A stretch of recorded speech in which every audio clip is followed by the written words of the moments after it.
Welcome to Come On You Spurs TV, where we discuss everything Spurs. Today we have two guests, and we are going to be discussing post Antonio Conte Spurs. I've got two guests, like I said. You'll find out who they are on the other side. In the meantime, come on, ye Spurs.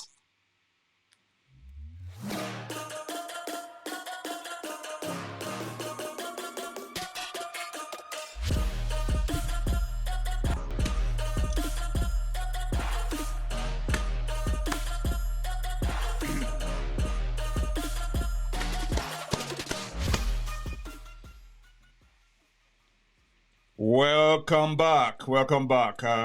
This is Come On You Spurs TV. If this is your first time here, subscribe to the channel.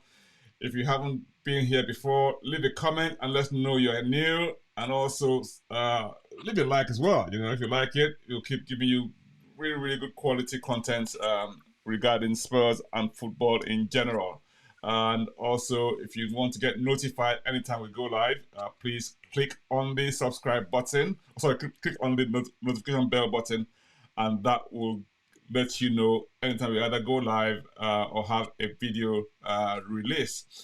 With me, it's a good day today. It's a good day on many levels. I've got Chuma, a regular here. I call Chuma a regular because he's an in-house guru. I've also got a special guest today, and everyone in the Nigerian sports family knows him as Alexander Gamble. I will call him Mr. Gamble. Mr. Gamble! How are you, sir? Greetings, my brother. Greetings. Nice to be here, man. Greetings. Mr. Chuma, ahelo. Soji, ahel. Nice to be here, man. Absolutely fantastic. Now, Chuma, it's good to have you. How are you? No, I'm super blessed. I am especially blessed to finally see the Honorable Alexander Gamble. You didn't give him the full title. It's Honorable Alexander Gamble, HAG, the hack. To see him in the flesh, you know, it's the equivalent. It's the equivalent of meeting Nigerian football royalty. So I'm very pleased to be here today. Right. Yes, I'm pleased. I apologize. It's Honorable Alexander Gamble, our hag. You know, yes, that's I call it Gamble. So for those of you, especially those on the Nigerian Sports Forum, right? You've heard Mr. Gamble, or you've seen him already, his text, you know, but now you got a chance to actually see his face and hear his voice. So yes, welcome here. Right. Thank you, man. Conte is gone. Now, I know that, this seems to be so much going on at Tottenham these days. I mean, the last month has just been an absolute nightmare from this Tottenham perspective, you know. First, you had all the rumors of him going, him not going, you know. He was ill, you know. And out of all the cup competitions, we lose or we draw at Southampton. And it's just been like, bedlam and all sorts of things going on. People are saying that, oh, he's going to go, he's going to replace, no, he's not going to go, you know, he's going to stay at the end of the season. And there's a lot of uncertainty, but it was just a lot of negative vibe in the air in Tottenham. And I'm pretty sure that has had an effect on the team as well, because, if you have a team where your manager is, his future is uncertain, it's got to permeate down to the players, surely. What do you guys think? Go in Chuma, man. Go in Chuma. I'll let Mr. Gamble go first. No, let Mr. Gamble go first. The guest goes first. What do I think? I personally think, I've always said it anyway. I personally think the players let him down. As much as I'm going to obviously blame him as well, you know what I mean, because of the style of football we're playing lately.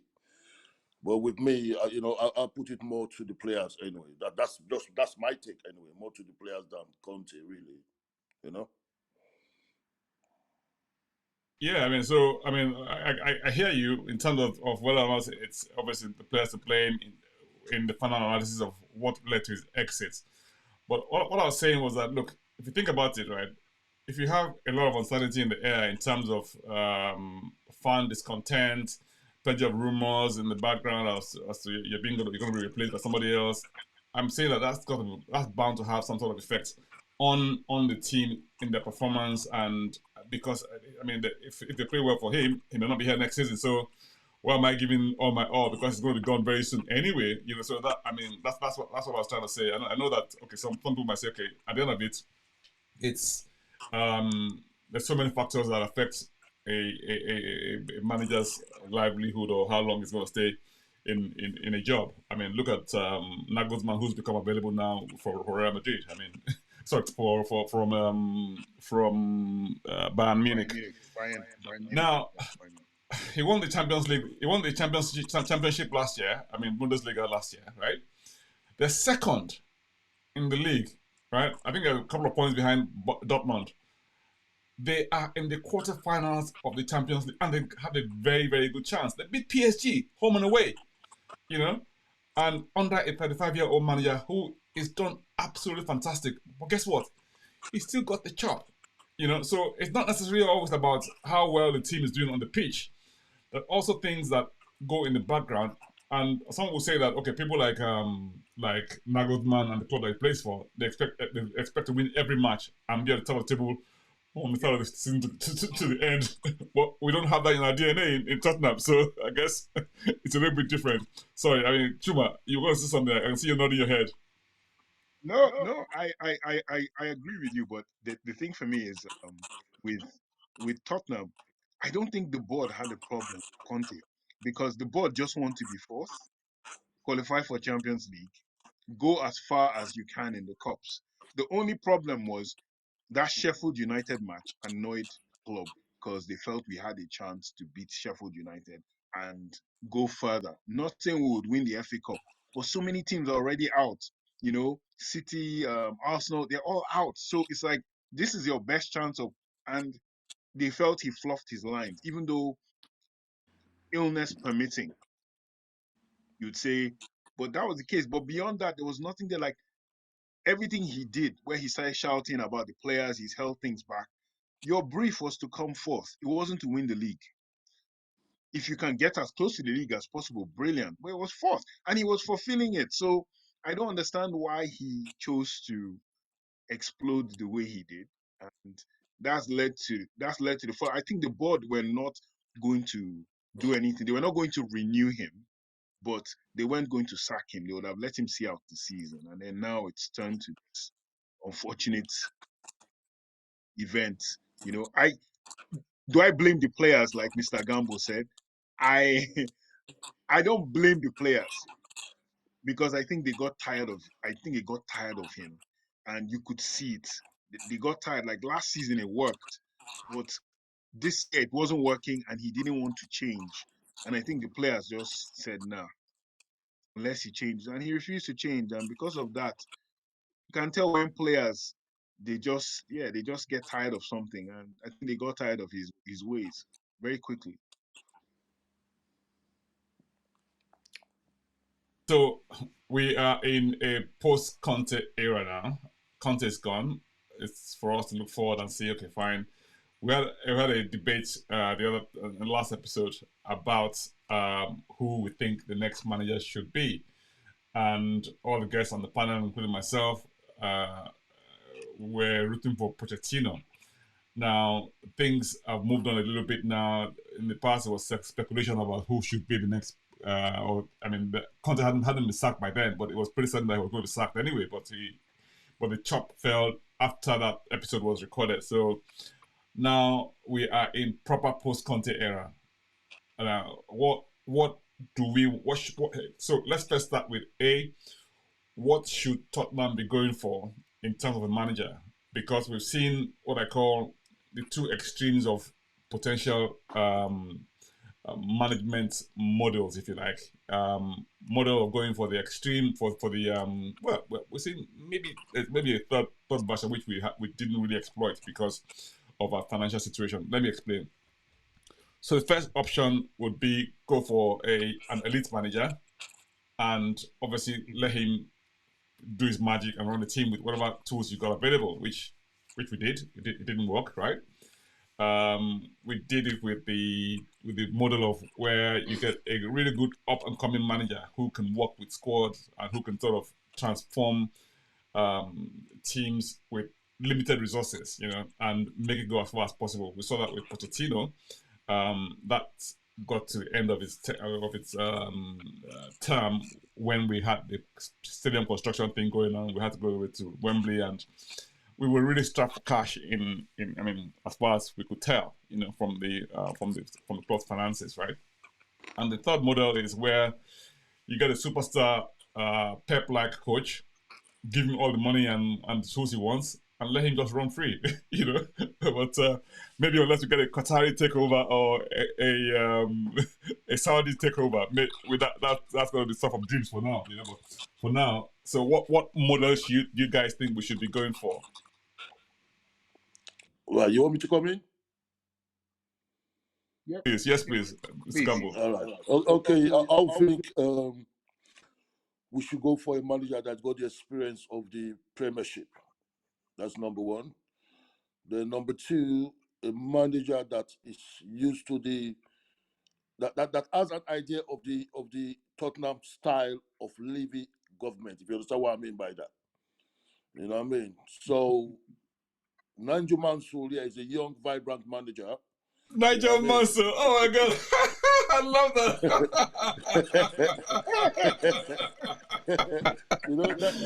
For those of you who don't know who Nigel Mansell is, right? This is a name coined by Tottenham fans on a Tottenham forum, and they've renamed Julian Nagelsmann Nigel Mansell.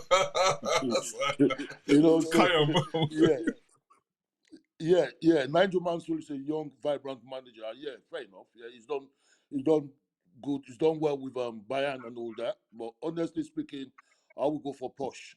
Seriously, I don't know. My heart just says Poch. Experience-wise, he's more experienced now. Yes, he's left the Premiership as well, but at least he's more experienced now, and he knows the Tottenham setup. So I would think Poch would be the right guy for us right now. Anyway, just my thinking. Anyway. Right, Mr. Chuma. No, I completely agree. I love Nagelsmann. I'm a tactics guy.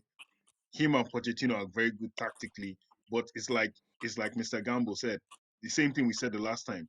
Pochettino has managed two teams in the Premier League, Southampton and Tottenham. So it's not just one team. So he's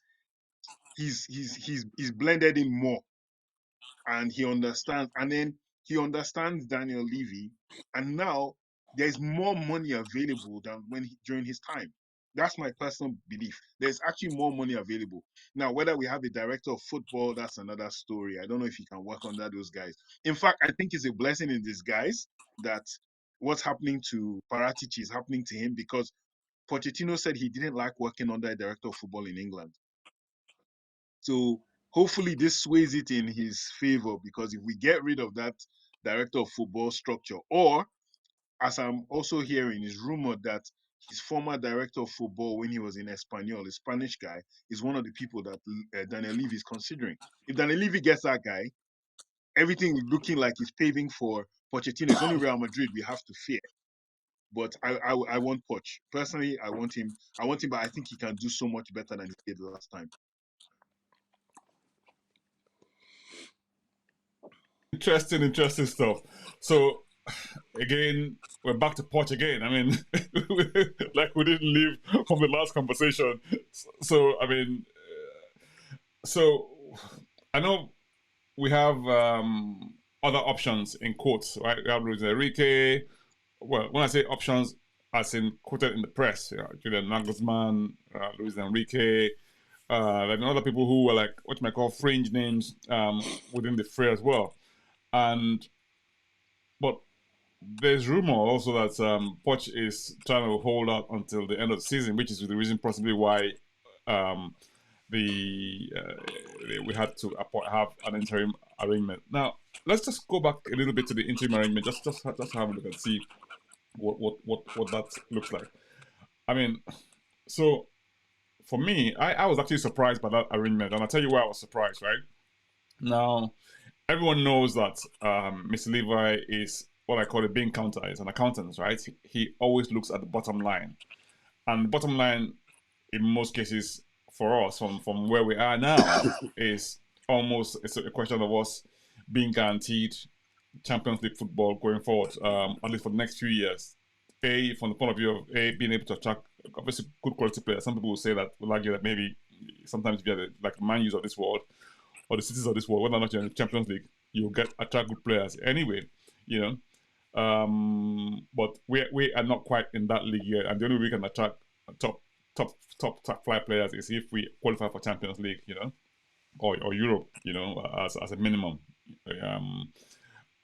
Also, that if we don't have the if we don't have the revenue, right, that Champions League gives us, it puts our financial structure maybe at limited risk because it's based around being in the top flight of the league all the time. Now, having a new manager having an interim manager almost doesn't guarantee us being able to finish in those positions, given where things are at the moment. That's one, right? But we all know that in football or in life, there are no guarantees. You get what you make of it, right? So, i.e., you got to go out there and grab the bull by the horn. So there's no guarantee that you end up in whatever position, whatever play put in front of you, you play them and play them to win. However, if you're saying a system is broke or is broken, right? Why do you have the same setup, essentially, without the head steering it, and expect to have a different result or a different outcome? Because if you were confident in the first place, in my view, about Conte's ability to lead the team to the end of the season, right, and get us what wanted us to get there, then you should have left him there. If you weren't confident, then get rid of him, and not just him, but also his backroom staff. I mean, I don't know what you guys think. Mr. Gambo, Chuma, what do go you on, reckon? Mr. Chuma, come on, man. Okay. I'll do first this one. For me, personally speaking, I think keeping his backroom staff apart from his brother tells you that Antonio Conte had problems with the players, or the players had problems with him. I've heard rumors since he left that certain players told him they wanted to be more attacking, but he didn't listen. I've heard the story of before every game they run 2 kilometers or something. Hence the reason during the first half they are very slow. I've heard that as well. So it's like I think Stellini, the players like Stellini and they like the rest of the coaching staff. They loved his friend that passed away, Ventroni, the Marine. They loved the Marine so much. But Antonio Conte himself, I think, was a very divisive person because he's a winner. It's the same thing as Jose Mourinho. These guys, in order to be, in order to be a winner in a certain way, you have a certain level of arrogance and a certain behavior that some people can't stomach it because they're not built like you. And he's built in a certain way. And I think it rubbed them the wrong way. And the club looked at it and said, the staff isn't bad. Even if to assist Ryan Mason or Ryan Mason to assist them, it would still make sense. So it's continuity, but from a professional standpoint. And like you said, Daniel Levy is a bean counter. Think about it. Imagine having to pay off like 6 or 7 people in one go. But instead, let them see out their contract, earning weekly salaries till the end of the year. I mean, that's just very good business sense from him. That's my opinion. Well, I think holding on to the backroom staff was a wise move anyway, because these guys they've worked with these guys all through the season anyway. So they are used to the players, and the players are used to them as well. And if I was any of these new managers that we're actually thinking might come in, I won't really actually walk into the team now. I'd rather wait till the end of the season and start my job from the end of the season. So I think with Stellini and Mason, that's a good move. But let me ask you guys one quick question. Okay, say supposing Stellini and Mason play our kind of football that we know Tottenham to play, in quotes, yeah? And they win all the 10 games that are left. You know what I mean? What will you do if you are in the position of leaving? I wouldn't Question. offer him the job. I wouldn't offer him the job because I think even though he's coaching us now, it's with the permission of his boss, Conte. I think Stellini doesn't want to be a number one, especially not in this country, especially not for Spurs. If he becomes a number one, it's kind of like, you remember back in the day, we have our old boy, Chris Hughton. Chris Yeah. Hughton was similar to that. Chris Hughton never became number one at Spurs. He was always number two to other people because that's what he is. Then he became one at other clubs. I think Stellini can be number one somewhere else. The Tottenham job is bigger than him. He can win those 10 Yeah. games. I don't doubt it, but I just think the job is bigger than him and he needs somebody with Premier League experience. So that's the only reason why I wouldn't give it to him. Yeah. True. And that's a very interesting point as well. You made, Mr. Gamble, in terms of him being offered the job. And I think the dynamic there is more, okay, 10 games is fantastic, right? But you got to look at the bigger picture. And for the bigger picture for leaving now is we have to win trophies, whether we like it or not. Even if he wants to do this, qualify for Champions League fourth thing, or the fans will have his head. So everyone's crying out for trophies because we're like the butt of jokes everywhere. We have the narrative about. Imagine Harry Kane winning. Being breaking records left, right, and center, and you still have the narrative of him not having won any team trophy, and forgetting that football is actually a team game. It's not an individual game, it's not an individual sports, It's like he can single-handedly play all the football and score all the goals and defend all the goals as well and be the goalkeeper, So it's playing a team, and so you have all of that to consider. Also, you also have to think about the fans as well. The fans, whether we like it or not, I think at the end of the day, they are craving for what we know as the glory years again, And I actually think that, in my view, and I know that we have there's an expectation that Pochettino would return at some point, and that's all good, And I also believe very, very strongly, that when he does come back, we're going to see a different Spurs entirely, and that Spurs that we'll see would be one that is front foot, because we've shown not only this season, but in previous, not only this season, but at different times last season as well, how we can be an attacking force on the front foot and causing problems for teams. Look at Son, Kulusevski, Kane, and Richarlison. That is a lethal front four, Yeah. However you cut it, And I don't know, those teams, those four guys, maybe with the exception of maybe Richarlison, right, will walk into most teams, today. So so it's a really, really, it's having that sort of background or that sort of attacking force, but we just don't seem to be making good use of it at some point. Mr. Gamble, I know you have this this view when it comes to Kulusevski and him being not particularly great or being an average player and all that sort of thing. We had that argument on the forum, and I'm wondering, where do you stand in terms of our front four? I think Mr. Chuma got knocked off. I think we'll have him back in a minute. Just 1 second. Let's see how that works. I think he's back. Right, Chuma, you're back, aren't you? But your mic is muted. I think your mic is muted. You need to unmute your mic. No, it's off mute. Right, Can you hear me? beautiful. Right, it's off mute. Right.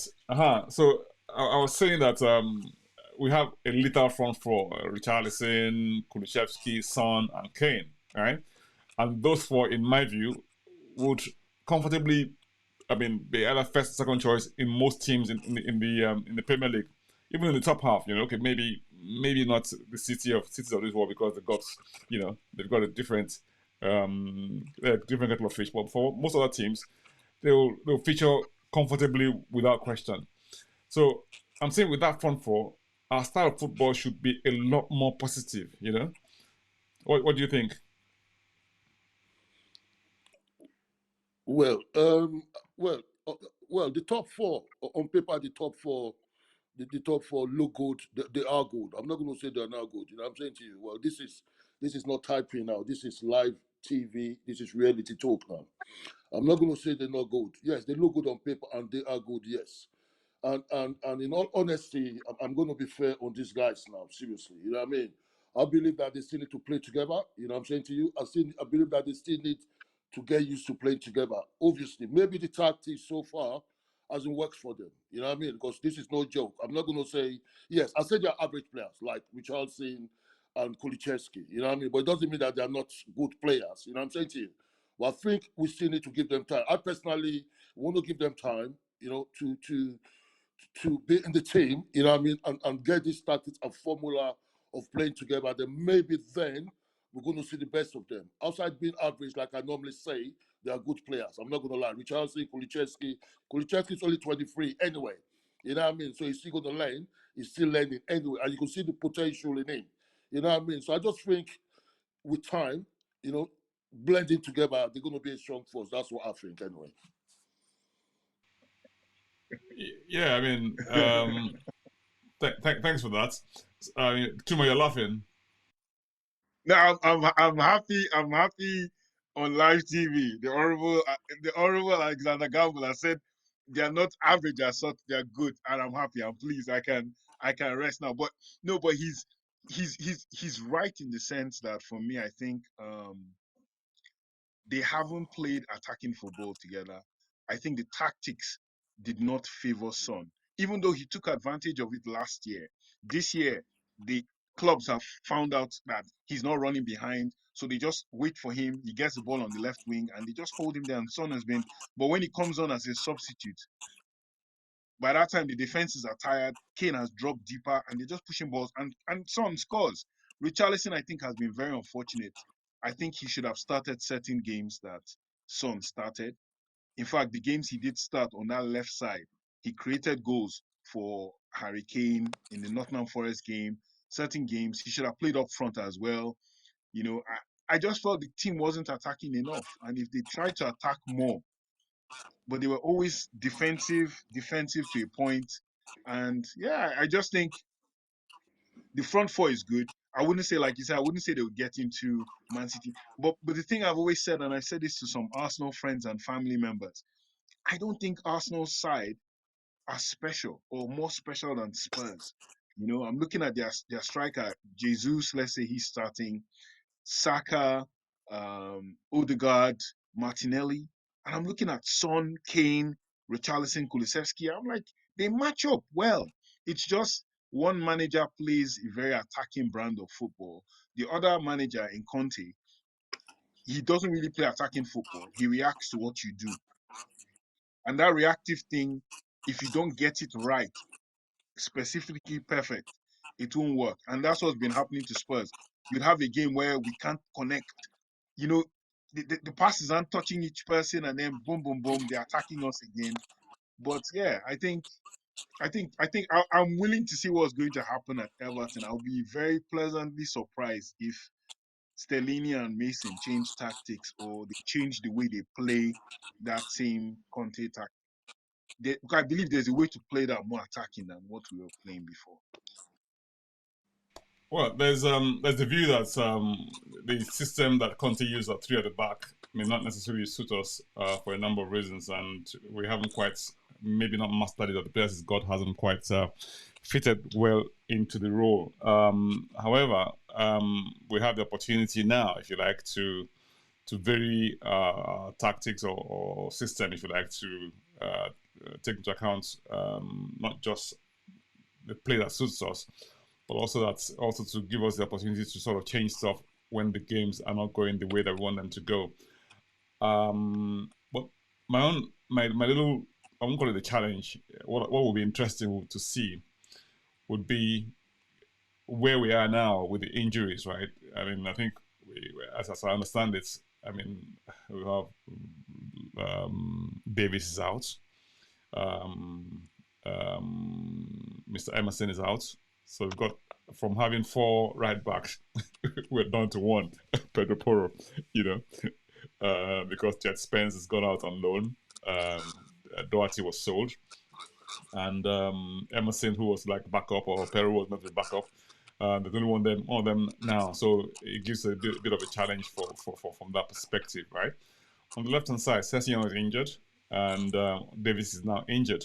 Perisic, I understand, pulled up at the weekend or during the week in this game for Croatia, but according to Stellini, the reports are saying that it's just a slight knock, and he'll be back and available for the game against Everton on Monday. So, but again, it doesn't leave us much in terms of backup should things go wrong. Isn't this an opportunity for us to sort of evolve into a back four, if you like? That way, we can sort of have Romero and maybe Dyer, and have Porro as right back, and who would we have a left back? Langley. Yeah. Right. So it's so therein lies the conundrum. But is Porro a fullback or a wing back? Question for you guys. Well, I'll say fullback. I don't know. That's what I'll say. I'll say fullback instead of the wing back. That's what I'll say anyway. Fullback. That's what I'll say. Really. Chuma, you probably have a different perspective on this one. I think he's a wing back that can play fullback because he's played it before. In Spain, he played it before. That's why Man City bought him as a right back, but he just had very good offensive quality when he moved to Portugal. Came an out and out wing back, but he can play fullback, and I think it's easier for someone like him as well. He's very quick. He's quite skillful as well, and it's just the physicality maybe that will upset him a bit. I think he can play fullback, and I think Longley can play left back because I've seen Longley bring the ball forward a bit, and defensively is good. So it's possible he can play. It's kind of like what Pep Guardiola does the same thing with Laporte, does it with Nathan Ake as well, where they are centre backs that can just go and they do a good job. So I think if push comes to shove, Singlet, as he's called on the group, I think Singlet can do a job. Interesting. Shout out to Zeus who nicknamed someone else's child Singlet. Anyway, so here we are now. We're in the post-Conte era. Our first match is away at Everton. We have a bit of an injury crisis because across the back we've got quite a few injuries. We've got Sessignon and Davis. We've got Emerson injured. In the midfield, Isuma is injured. We've got Bentancur also injured. So thankfully our front four are all available for selection. So that's hopefully would blunt any attack from Everton. So so Everton are fighting for their lives, right? We'll have to do a separate program on the match away to Everton. But for now, we know that we're away to Everton on Monday Night Football, right? And this is what I call the business end of the season, where we really can't afford to lose any more matches. We've lost 9 games already. Unbelievable, 9 games already. It's a miracle we're still fourth. So, taking this era forward up to the end of the season, where do you see us? Are we going to get fourth, or where does the season end up, Mr. Campbell? What do you think? Well, you're talking about our position. Is that what you're talking about? Yes, where would end up at the end of the season? Yes. Yeah, I think we can do fourth. I think we can do fourth. Really and truly, I think we can do fourth. You know what I mean? Why do you say that? Even if we end up 6th, I don't mind. But I think we can do fourth, man. Yeah, we can do fourth, man. Looking at the games we got left and everything, yes, I think we can do fourth. Okay, so we have a number of potentially difficult games in that run, right? Unfortunately, I don't have the graphic showing our next round of games. Next game is against Everton. Now, Everton, we traditionally do well there. We've done well there for quite a long time. So that for me is not on paper, if you like. We're not we shouldn't be too worried about that on paper. However, you and I know that football is not paper, and reality it can sort of it can change very very quickly.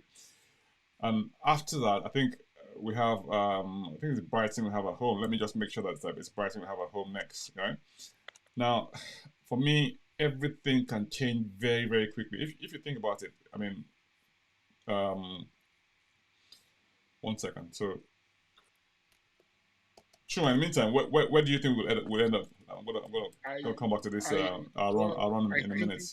I'm with Mr. Gamble. Anything between from fourth to sixth. Personally speaking, and with no disrespect to the side, I think maybe being out of Champions League might be a kick up the backside for a lot of them. Even the club as well. If we kick up the backside to leave it to make sure he gets it right. Getting Champions League now after all that's transpired, it's like scant reward for a season where we could have finished higher up if we had been better. We could have had a very good cup run, if not won a cup this season. My personal belief, after the preseason, I expected so much. And yeah, so fourth, fifth, or sixth, I think either which one of them is merited because we haven't been we're not a top three side. We're barely a top four side as well. So whatever we get, four, five, and six, God forbid, even lower. But the best thing is, like you always say, Soju, you always say points on the board are better than games in hand. So we have points on the board. So all those other teams that have 2 games in hand, Brighton, United, all they have to win. They have to go out to win. And the more you go out to win, teams can hurt you.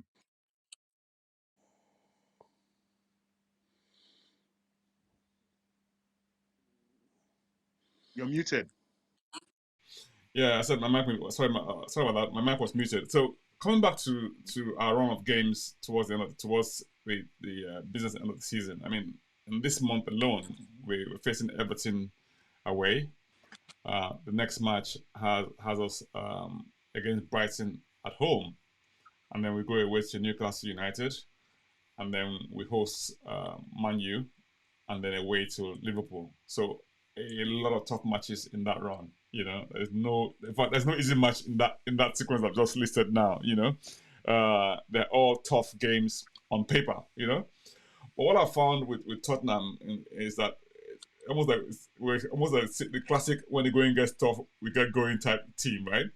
But we only fall down when we play the teams we're expected to on paper beats. Q Q last season we beat Man City away. Last minute, 95th minute winner by Harry Kane. Away to Burnley, damn squib, we lose 1-0 to to a goal, but I can't remember who scored that goal. And then this season, I mean, we kill Man City. Next thing you know, we go away to Leicester, we get thumped 4-1. And then we battled against I can't remember what team we played against, and we beat them. Next thing again, we go to Wolves, and then get unlucky, and then we lose 1-0. So it's just been starts and stops. We haven't been quite consistent in terms of, I mean, going on a run. So we haven't had quite a run this season. So I'm a little bit worried from that perspective. I mean, so that's the only what I call maybe a bit of trepidation, if you like, But apart from that, I mean, knowing us and how we battle, those are sort of things that's like, yes, the things that we sort of, write off. So yeah, hopefully I think we can do fourth this season. I'm very hopeful. If we win all our matches, who knows? We might even come third, or even second. Well, Optimus Prime Optimus, exactly. optimistic Soji. I know, right? I know. Yes, you have to be positive. Anyway, so let's look at it this way as well. All right, let's say the players got fed up of Conte. Yeah, let's just say okay, the players got fed up of Conte.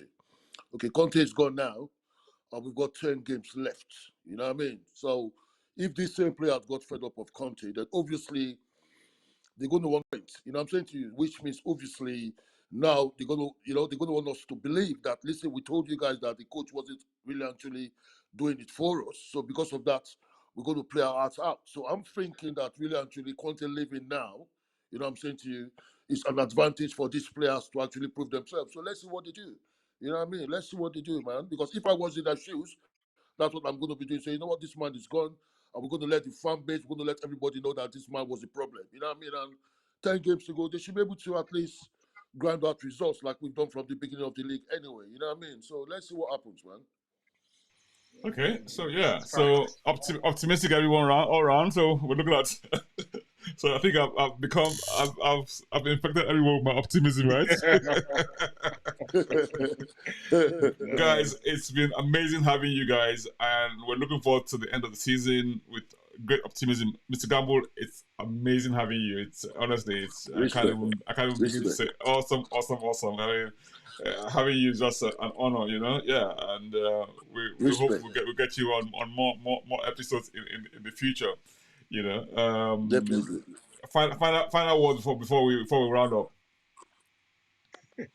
Mr. Gamble. Anyway, listen, good luck, Spurs. You know what I mean? I love Spurs. Forget about the typing. You know, the typing is different from reality. You know what I mean?